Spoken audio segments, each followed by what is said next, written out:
From years of anxiety to warrior and mentor, Bradley Robinson created the Anxiety Project to help you end your anxiety naturally.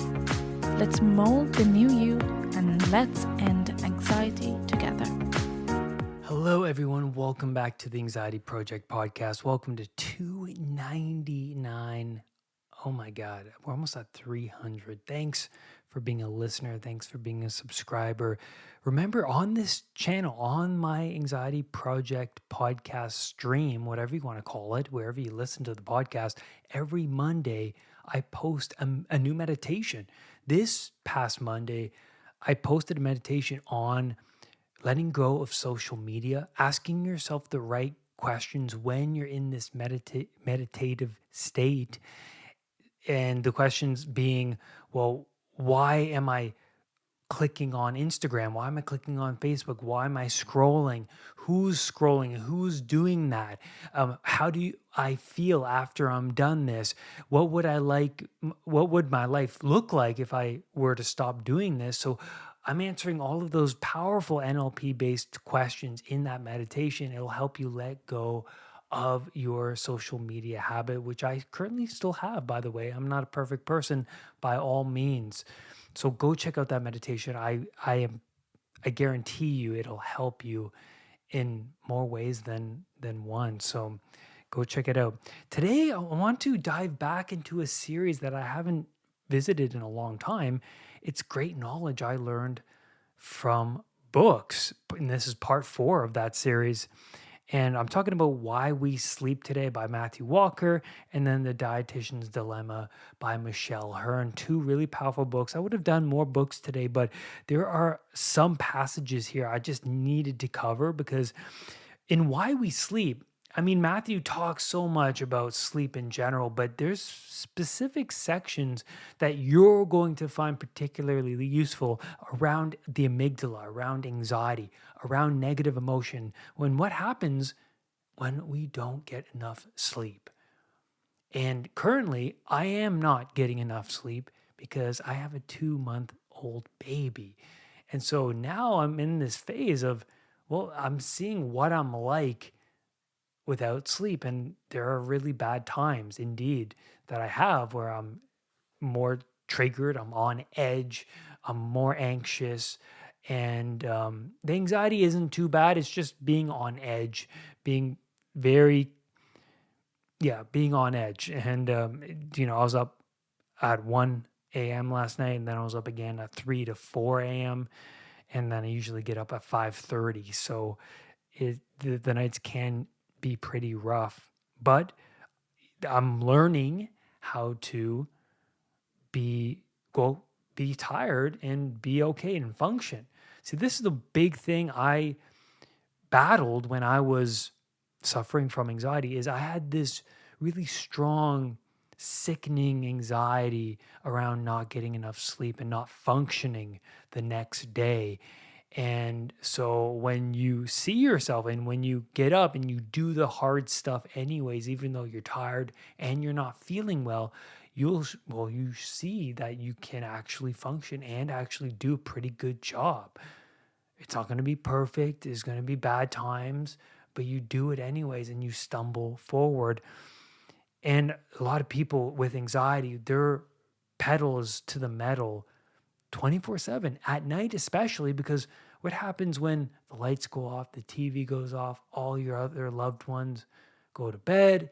It's just you in your own mind. And certainly the monsters come out at night. When your brain starts to go into a deeper state, a deep sleep state, it starts to kick in memory processing.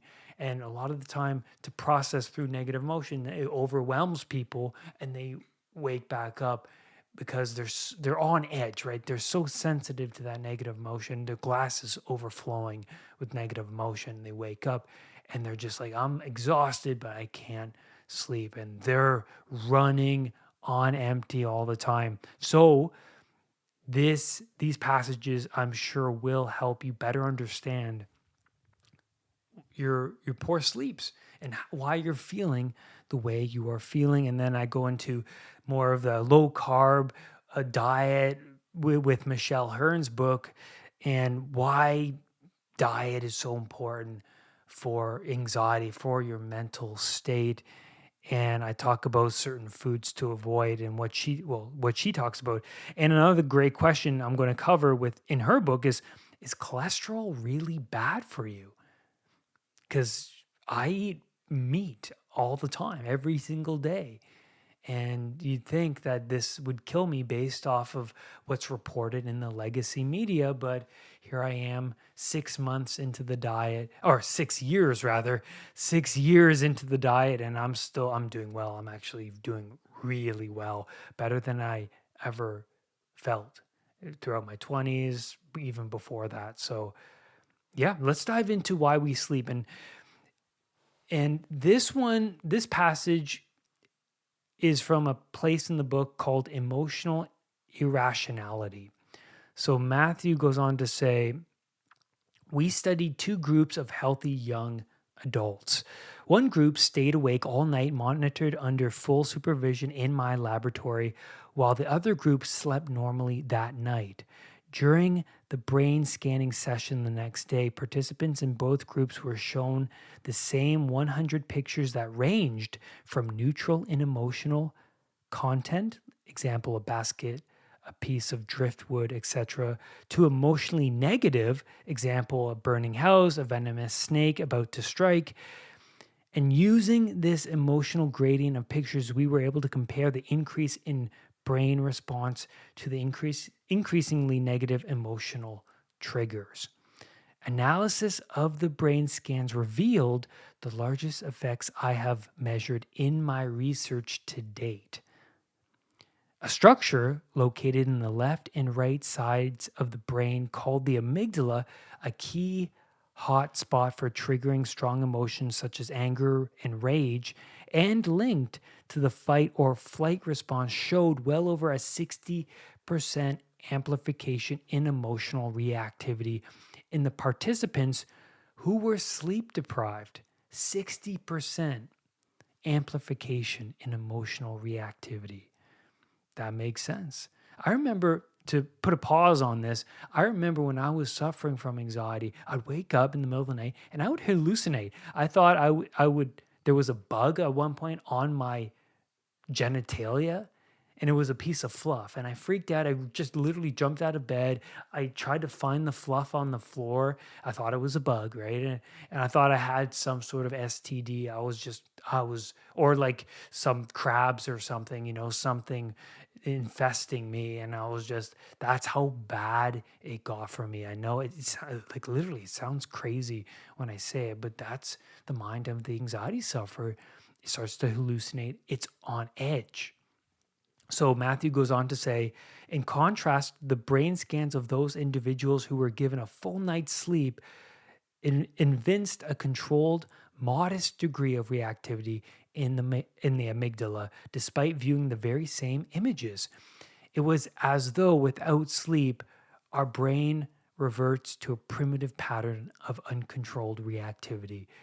We produce unmetered, inappropriate emotional reactions and are unable to place events into a broader or considered context.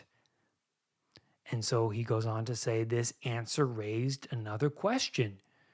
Why were the emotion centers of the brain so excessively reactive without sleep?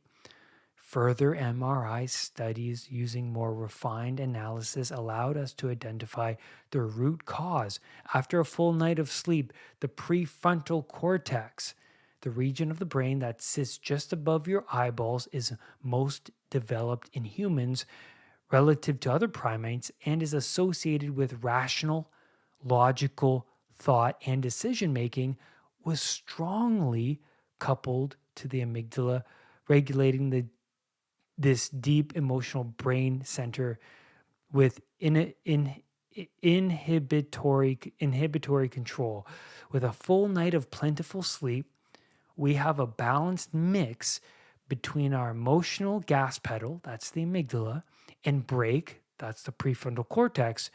Without sleep, however, the strong coupling between these two brain regions, the emotional, the more intellectual part, the decision making part of our brain, and then the more emotional part of our brain. The coupling between these two brain regions is lost. So that's interesting. So we cannot rein in our atavistic impulses. Too much emotional gas pedal, amygdala, and not enough regulatory brake. That's the prefrontal cortex. Without the rational control given to us each night by sleep, we're not on a neurological and hence emotional even keel. Yeah, and I certainly feel that way these days. I'm very more reactive and sensitive, well, to things around me, to bad drivers on the road, for example. And then I want to tackle this passage. This is where Matthew Walker talks about the amygdala, or the lack of sleep, and hedonic pursuits. And so he says, we discovered that different deep emotional centers in the brain just above and behind the amygdala, called the stratum, associated with impulsivity and reward and bathed by the chemical dopamine, had become hyperactive in sleep-deprived individuals in response to the rewarding, pleasurable experiences. Hyperactive. As with the amygdala, the heightened sensitivity of these hedonic regions was linked to a loss of the rational control from the prefrontal cortex. That sounds about right. Insufficient sleep does not, therefore, push the brain into a negative mood state and hold it there. Rather, the underslept brain swings excessively to both extremes of emotional valence, positive and negative. Wow. So we're more tempted to engage. I see, this is another thing I noticed too. I'm more tilted towards junk food. I'm more easily swayed into older habits. I've noticed this these past couple months. I'm more on edge to go and have a cheat meal, which I don't. And I'm more tempted to go watch pornography. I'm more tempted to do something exciting that I know is bad for me, but is going to, I think it's because it's going to take away the pain and frustration and the angst and the irritability. That's what it is. That's what I've noticed. But I still find that when I go to the gym, when I meditate, when I do deep breathing or take an ice bath, it changes. I change and I have a better grip because I'm engaging in these disciplines over this swaying between the control and the lack of control, the hedonic pursuits, right? And so now I'm going to skip on to page, let me see here, 208. And so this one, Matt talks about the amygdala and dreams. So this is going to be really good. Previous MRI studies established that key emotion and memory-related structures of the brain are all reactivated during REM sleep. As we dream, the amygdala and emotion-related regions of the cortex and the key mnemonic center, the hippocampus. Not only did this suggest the possibility that emotion-specific memory processing was possible, if not probable, during the dreaming state, but now we understood that this emotional memory reactivation was occurring in a brain free of a key stress chemical. I therefore wondered whether the brain during REM sleep was reprocessing upsetting memory experiences and themes in this neurochemically calm, low noradrenaline, safe dreaming brain environment. Is the REM sleep dreaming state a perfectly designed nocturnal soothing balm, one that removes the emotional sharp edges of our daily lives? It seems so from everything neurobiology and neurophysiology was telling us. If so, we should awake feeling better about distressing events of the days prior. Now, this is also something I noticed when I got a full 8 hours sleep recently. I noticed all of these big dreams would come back, issues I was having in my life, issues with people around me, like things would just pop up. And it seemed like I was resolving conflict or engaging in conflict in my dreams to sort out this. It was trying to, like, I love what he said, removes the emotional sharp edges of our daily lives. So he goes on to say this was the theory of overnight therapy. It postulated that the process of REM sleep dreaming accomplishes two critical goals. One, sleeping to remember the details of those valuable, salient experiences, integrating them with existing knowledge and putting them into autobiographical perspective. Yet, two, sleeping to forget or dissolve the visceral, painful, emotional charge that had previously been wrapped around these memories. If true, it would suggest that the dream state supports a form of introspective life review to therapeutic ends. Wow. So that's interesting.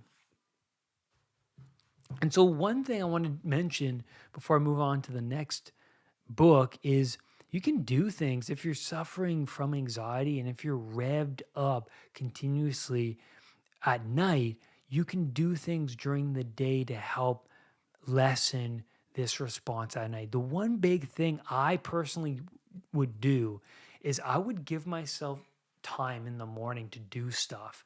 So this lessened my anxiety and this changed a lot for me. So if I had to get out of the house for work by 8 o'clock, I would start to get up at least 6. And I would spend my mornings, I would get up, I would make my bed, I would sit and I would journal out. And what I would journal would be like all of my negative thoughts, just to get it out on paper. I would remind myself that today is a challenge to prove myself wrong. It's an opportunity to be more than I am. Like 3 things I'm excited about? Well, I'm excited about challenging myself. I'm excited about proving myself wrong today. After going through a hard day's work, coming home and maybe having a hot bath, lighting incense, or having that meal I'm really looking forward to having, something, right? And then I would meditate. I would try and calm my brain down, do some breathing, relax, get a moment to myself without any distractions around me, just to have some presence. Even if my brain is running, sometimes I would fall asleep meditating. Like I would be so exhausted. But the thing is, you just sit there, as you just have to have that kind of space to yourself in order to lessen anxiety and to prepare yourself for the day and visualize how you want the day to go and the best way possible, because the brain doesn't know the difference between what's real and what's imagined. So imagine yourself going through the day the best way possible, getting through it, looking confident, smiling, working hard, and leaving, getting in your car, pat on the shoulder, pat on the back, fist bump, and then you're off home and you're proud that you faced the dragon, right? And then the big thing to do at night is, well, exercise, go for a walk, separate yourself from the TV, have a hot bath, light some candles, do things that are relaxing. I would call myself the king of relaxation because I was so obsessed about trying to get rid of this anxiety at night, right? So going for walks would greatly help you. Like exercise, man. Like try and wear yourself out, man. I mean that. Like go for walks, go to the gym, do something, go swim, whatever it is to lessen the anxiety, relax the body. Don't avoid caffeine all afternoon and night. Calming teas, this will help you. And I promise, because I was suffering from night anxiety. And when you shift and when you add structure, things change. Things change. You need structure because the anxiety sufferer is in disorder. Anxiety disorder, right? Disorder that's disrupted. You have to add order into your life. I hope that helps you guys. Now moving on to the dietitian's dilemma. I had Michelle Hurn on my podcast before, and she was an absolute delight. I'm gonna ask her to come back on actually to talk again. So hopefully she says yes, and we'll do another one. That would be fantastic. But here on page 81, I want to talk about. I want to refer to her passage here about neuroplasticity and the brain's ability to engage in neuroplasticity from the foods that we eat. Okay. So she says there are foods that can suppress the brain's ability to engage in neuroplasticity. Neuroplasticity is one of my favorite concepts. It basically means that the brain is pliable, moldable, and able to change. In the most difficult times in my life, I keep coming back to neuroplasticity. I held onto the concept that my brain could rewire and I could change and heal. I believed neuroplasticity could theoretically allow me to feel more joy and less anxiety. And then on page 82, she says, the evidence shows that if we want to overcome any mental illness, including working through an eating disorder, we must provide our brains with the right nutrients to heal and rewire. Perhaps even more crucial is providing the correct nutrition to keep neurotransmitters, which are the body's chemical messengers, balanced. The neurotransmitter glutamate and essential amino acid tryptophan are key factors in optimal brain function. Without these two components, our brains are unable to effectively rewire and our recovery may be hindered. If the brain is not able to rewire, engaging in therapy may not be helpful because the brain may be unable to process new information.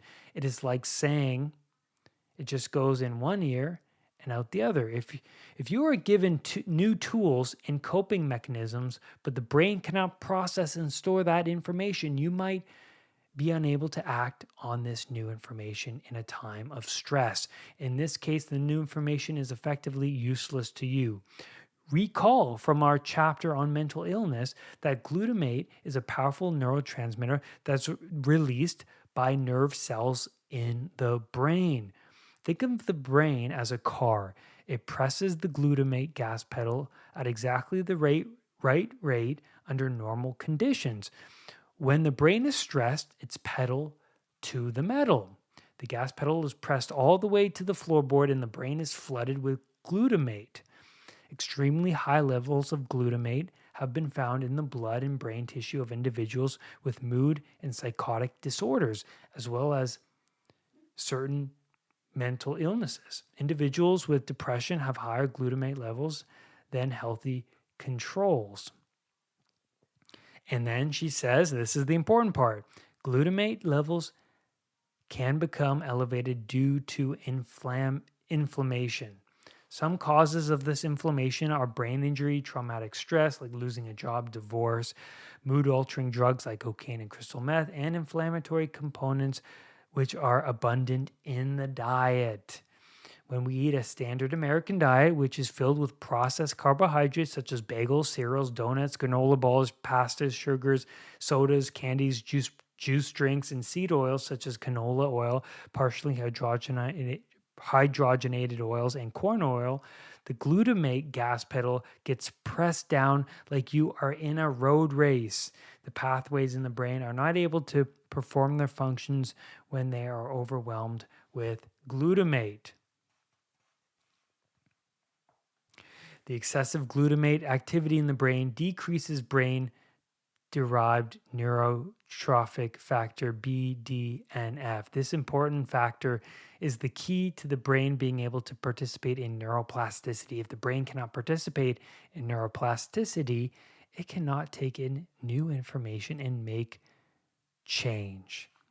Very interesting. Now, on page 100, so to fill in the blanks here of like, well, what's the right diet? I would say low carb, whole foods diet. Ketogenic diet, if you're new to this game, is the way to go. This has been top tier breakthroughs for people. I swear it's been a breakthrough for me. But if you dare go on YouTube or pick up some of these books and read about the success stories people have had on a ketogenic, low carb, carnivore diet, you will be blown away, as I've been blown away over the past 6 years of being on the diet myself. Now, on page 100, for me, I came from the place, well, plants are the healthiest, fruits are the healthiest, meat's bad, eggs bad, cholesterol, clogged arteries. I held that so close to my chest when I started the keto diet. And I thought, my keto diet was mostly vegetables and fruits, well, not fruits, mostly greens, leafy greens. And then I would incorporate salmon, steak, chicken. But here's the thing, when I eliminated plants from that diet, I felt better. I immediately felt better. And so Michelle goes on to say, many plants contain compounds called antinutrients. Antinutrients further prevent the absorption of the protein in plants, and they can impede the absorption of many minerals in the human body. It is interesting that foods universally accepted as good for you can potentially be harmful for some individuals. Due to the various chemical compounds in plants, many individuals experience autoimmune reactions from eating them, including bloating, itching, stomach pain, headaches, gas, joint pain, inflammation, and much more. Am I telling you to never eat plants again? Of course not. There, I will note that many people thrive off of a plant-free, high-fat, animal-based diet. I am advocating for plants to become a small part of the overall diet based on individual tolerance. Makes sense. Humans evolved because we consumed meat and fat. Yeah, absolutely. In my view, plants should be eaten on a what can I tolerate without harm basis. Instead, many people eat plants with an as many as possible mentality.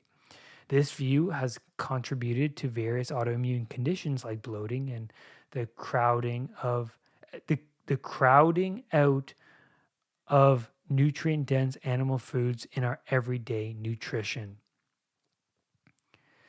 Many vegans, vegan doctors, healthcare providers like to toot anti-cancer, anti-inflammatory, antioxidant creating, full body cleansing, magical effects of vegetables. Sorry, most of vegetables' beneficial protective mechanisms do not occur in the human body. Yes, plants have powerful compounds that have been shown to destroy free radicals and theoretically prevent damage and inflammation when tested in petri dishes and test tubes. The human body is not a petri dish nor a test tube. As the book teaches, the human body was designed to carefully and effectively utilize the micronutrients and micronutrient present in animal proteins and fats. That is what our genetics and physiology are designed to effectively and efficiently process. Overall, we are very ineffective at utilizing calories, vitamins, and minerals from plant materials. Yeah, absolutely. I felt the same way. And then I want to skip over to page 112, where she talks about cholesterol. Because we all know, well, we hear all the time from especially legacy media and the newspapers how cholesterol is extremely bad for us. But is it? Let's really think about this and let's look into it. So Michelle says, let's talk about cholesterol and more specifically LDL, low density lipoprotein, as it has been deemed the black sheep of the blood lipids. Cholesterol has received a terrible reputation over the years, but it is actually so important that our liver and intestines make up 80% of the cholesterol found in the body, regardless of how much cholesterol containing foods you eat. Cholesterol is so important to human health that the body makes around 1,200 milligrams of cholesterol every single day. Cholesterol plays an essential role in maintaining the structure of cell membranes, and it serves as a precursor for more several hormones, including estrogen, testosterone, cortisol, progesterone, and aldosterone. Never heard of that one. Bile acids, which are used to break down the fat we eat, come from cholesterol. Without bile acid, we would not be able to properly break down important fat soluble vitamins such as vitamin A, E, D, and K. This would quickly lead to us becoming malnourished. Increasingly, where our skin is exposed to sunlight, cholesterol is involved in the process of making vitamin D and a compound called cholesterol sulfate. Cholesterol sulfate has been suggested to play a role in preventing the hardening of the arteries. You know, this is so interesting because people that go on carnivore diets, their calcium scores, so the hardening of their arteries, is 0. How do you explain that? So they go to the doctor to see, is my arteries, are they clogging? They come back 0. Like, how do you explain that to someone? Oh, I don't know. That's what people's response is to that. Well, there's more to it, right? Why are people thriving off of these diets? And why is the legacy media not supporting the notion how bread meat's bad, eggs are bad, butter's bad, and especially the pharmaceutical companies? You don't have to think too far into the rabbit hole to come up with an answer to that. And so Michelle goes on to say, a great deal of evidence suggests that lipoproteins such as LDL may prevent bacterial, viral, and parasitic infections and are an important component for our immune system. LDL may be involved in the process of keeping us from getting sick. Wait, haven't we been told to eat as much fiber as possible to reduce this bad LDL cholesterol? Haven't we been steered away from red meat, egg yolks, and butter because these foods could possibly raise our LDL and total cholesterol? A series of experiments were conducted to determine if mice with higher levels of LDL were protected against lethal endotoxemia and severe gram-negative infections. The researchers wanted to see if they injected mice with a severe bacterial infection, would the LDL come to the rescue and prevent the mice from dying? The study showed that the mice with a higher LDL were significantly less susceptible to infection and had fewer overall deaths. LDL was acting like a bodyguard, binding to various foreign bacteria, viruses, and pathogens and preventing the mice from getting sick. Wow. Incredible. So yeah, I've heard many studies about this as well. I've seen studies where women who eat more cholesterol rich foods like red meat, eggs actually live longer. And so you're going to see these miracles, I guess you can call them miracles, or like they're eye-opening revelations, especially if you're coming from the standard American diet. When you venture into the realm of low carb, you like, if you decide to do it, you yourself, you're going to see quite a significant change in your mental health. The fog lifted from my eyes and from my head, and I would actually think clearly. Was sitting in the Starbucks. I remember that ever so vividly, the first time that fog lifted, and I was just eating salmon and some vegetables. That's what I started off eating, and I just, like, in like a week, I could immediately see change. It was crazy. And not only that, though, all the aches and inflammation in my body went away. I was starting to develop gout in my 20s. That went away. I was getting these smelly little things, these little smelly white balls at the back of my throat, I think near my tonsils, all the time. Those went away. My teeth improved. No cavities. There's so much. I could just do physical exercise for longer periods of the day, more than I used to. I remember I would breathe heavily when I was doing physical exercise, a mediocre like physical exercise, like just walking and, on a hot day.